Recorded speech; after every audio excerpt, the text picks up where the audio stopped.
We're at the castle again. I'm a little nervous today, not gonna lie. It's pour day. Last set of ICF walls. We got Eric over here cutting some boards for the window bucks. Let's go check it out. All right, Eric is getting the bottom and top screwed down for the crosses that will go in the window bucks to support the 2x12s and the 2x4s horizontally and vertically, to make sure that we don't have anything squeeze in and or bow or blow. As you guys remember, these are 2x4s here on the bottom, so we have a gap so our pump truck hose can get in here. So we got to span that with a 2x4, and then he'll put a 2x4 vertically between two 2x4s and one horizontally. I'm gonna leave you guys with Eric while I go around to a spot that you guys can't see very well. Let's get this going.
So as you guys can see, this ICF is up against a cinder block wall. So we got to trap it. We're going to trap this bottom portion.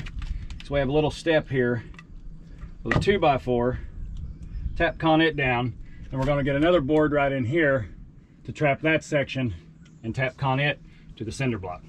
Let's get this one tap con. Just shove her over as tight as you can get it, and you want to find the points that you're going to hit. And again, you guys may never have this application, but I'm going to hit here and I'm going to hit at the bottom. I will not hit anywhere in between, but that's okay. I'm just trying to hold 2 blocks from moving.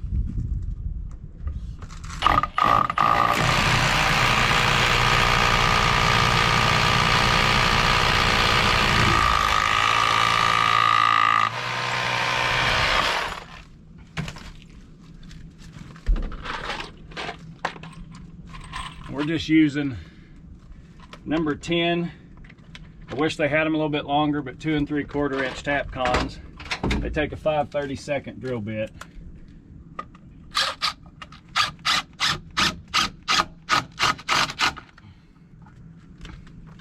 That's one.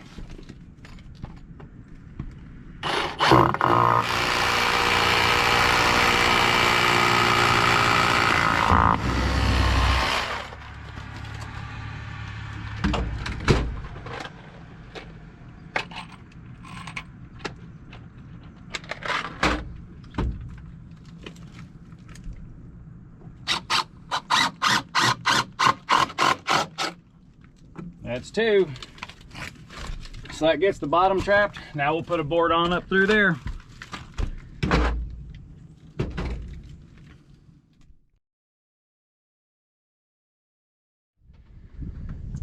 Well, there you have it. We have the 2x6 tap conned off. You can see it's running up against the wall there. And keep in mind, you can see the foam right there. I did foam that entire seam before I put the boards on. That way the foam keeps the concrete from getting in behind the ICF, and the board keeps the ICF from blowing out sideways. yes, I have a brace there, but I want to trap it. That brace is set straight, square, and plumb, so I know that this 2x6 can go ahead and be mounted. If your brace was not plumb yet, you would not want to put this strapping on until you plumb that section of wall. Otherwise, you're going to be pushing against your 2x6, or you're going to create a gap away from your 2x6, and then your 2x6 or 2x4, whatever you use, is then useless. Now we get to go do this on the other side of the castle, so we got to take the man lift all the way around and get it foamed and get some boards on. Well, as you can see, we have some bigger gaps on this outside because it's much harder to see how close or how far away you are after you make your cut, or even before you make your cut. But we're going to do the same thing here. We're going to foam up so far. I'm pretty confident I can sneak a board from that flat block down, and this being the last pour, so we know this is full of concrete, this is hollow.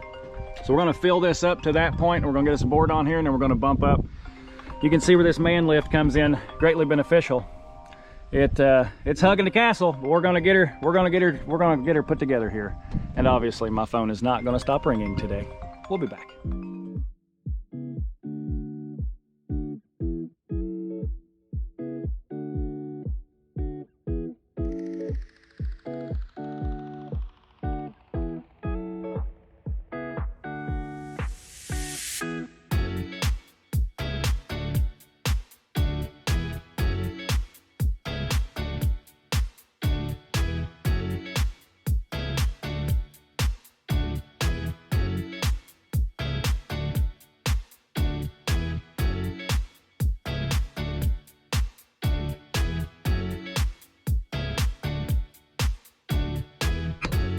Well, we couldn't get her completely tight, but we've got several tap cons in it, and that sucker's not going. I'm not saying it. I'm not saying it. Slap it and say it, but nope, I'm not saying it. But we do have a decent gap right here because this block sticks out further than that rock. So I've got a little chunk of pine I'm going to slide in here just as a gap stop. It's not really anything other than don't let the foam blow out that is holding the ICF block to the rock, and we're just going to sister that right up behind our 2x6. Take us a couple of screws.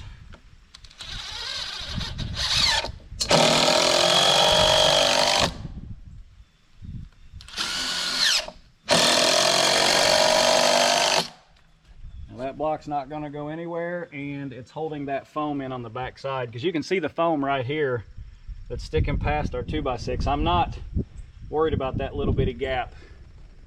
This would be close to concern, but you're only talking a ½ inch, so I don't think that's going to be a concern either.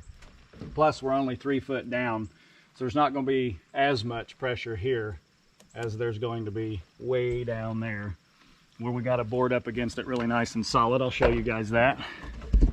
So you can kind of see our Frankenstein put together 1, 2, 3 boards that we use to tap con off to the castle.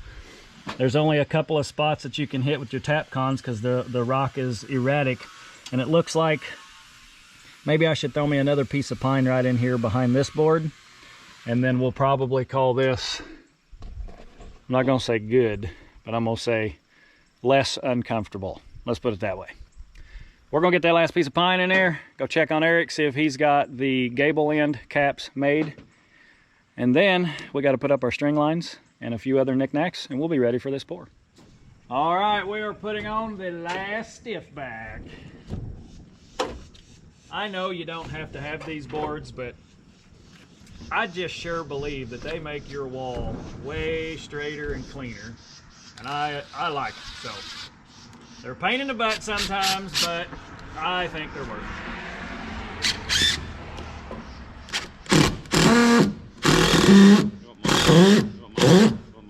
Yeah. So happens when your tip's too short. Oh, there it is. Oh no. Good right there.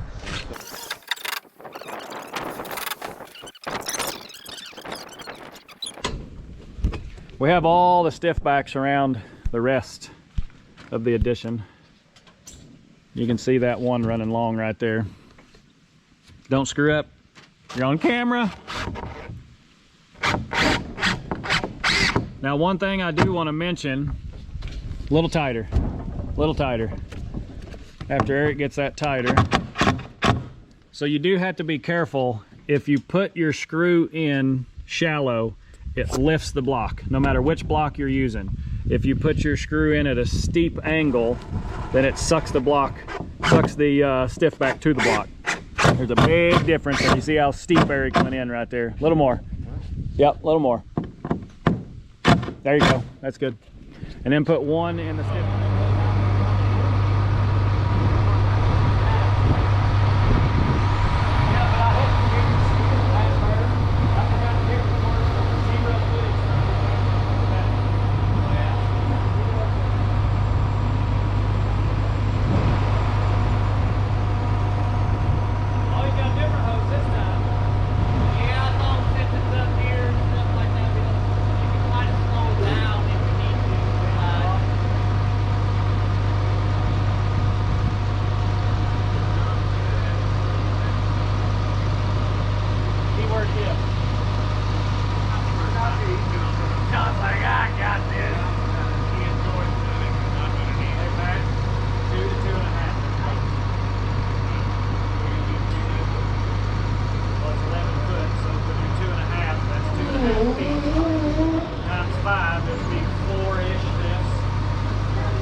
tractor and put it somewhere.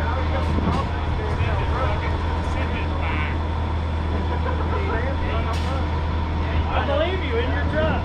I know it's might look nice, you know.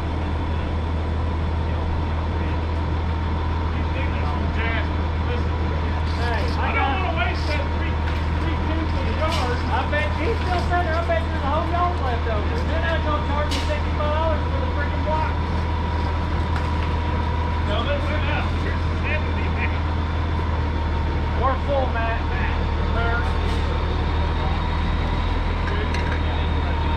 You want to run it down? I'll grab the camera.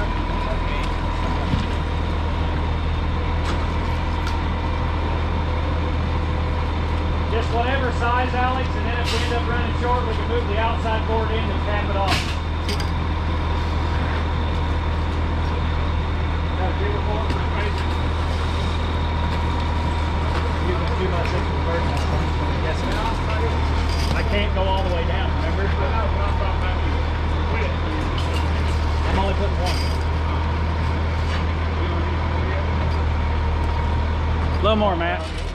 All right, now these plates go in to attach your truss to the ICF wall, and you just wiggle them down in there. I've already marked my 16-inch centers off. Normally you would bring it all the way down to this foot, but I'm using 2x6s and it's not a real truss, it's just rafters. So we're gonna leave it just a little high to make sure that we capture that 2x6 that's gonna come down actually on this side of that plate. Put you guys over here in the corner, we'll put some plates in.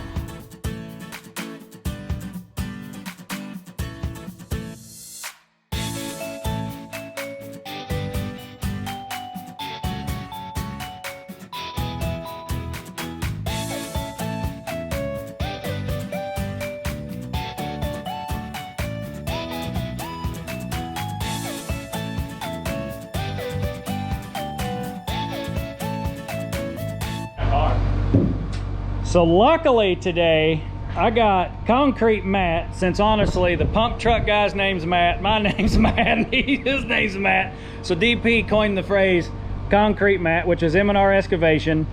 They came to help with the pour so they could learn a little bit more about Superform, see if they like this block or not. John is in the learning phases of making wall adjustments. So you guys saw me put all these plates in. This end here is the gable end, so we don't need any plates. And honestly, I probably should have had 4 anchor bolts, but I forgot those, and I'll just, you know, hammer those in later and use wedge anchors. Oh boy. What are you seeing, John? We at 5? Don't use Tapcons like one of the concrete drivers in Tell City tried to do. Yeah, no, we're not going to use Tapcons. 4 Tapcons will not hold a building up. Yeah, we will use wedge anchors.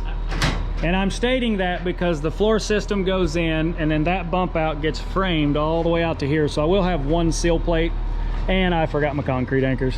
Woo, baby, 5 inches on the money. Let me get my weight all the way over in the corner, John. And yes, I say let me get my weight all the way over in the corner because you can change the dimension of this wall when there's 2 people on this walk board. So John sees that he's off a little bit. He's gonna hold his tape and make the adjustment. He has OCD like me. He's trying to just nail 5 inches dead on. Y'all was gonna say, you got your arm on it, bud. But that shows you guys again how easy it is for these braces, Plumbwall, to be adjusted. But we are full. Our gable end turned out really nice. I got 1 piece of rebar that's sticking up that I wasn't, oh, I just don't know if I didn't see it or what, but we're poured. My nerves have now settled. I do want to thank you, sir. Done. Appreciate you. We'll thank John when he gets down, but I wanted to get my weight off there completely and let him make the final adjustments. Matt weighs a little bit more than this Matt. Concrete Matt weighs more than NY Millennial. So we don't allow him on the walkboards. Yeah, because the walls kind of go like this.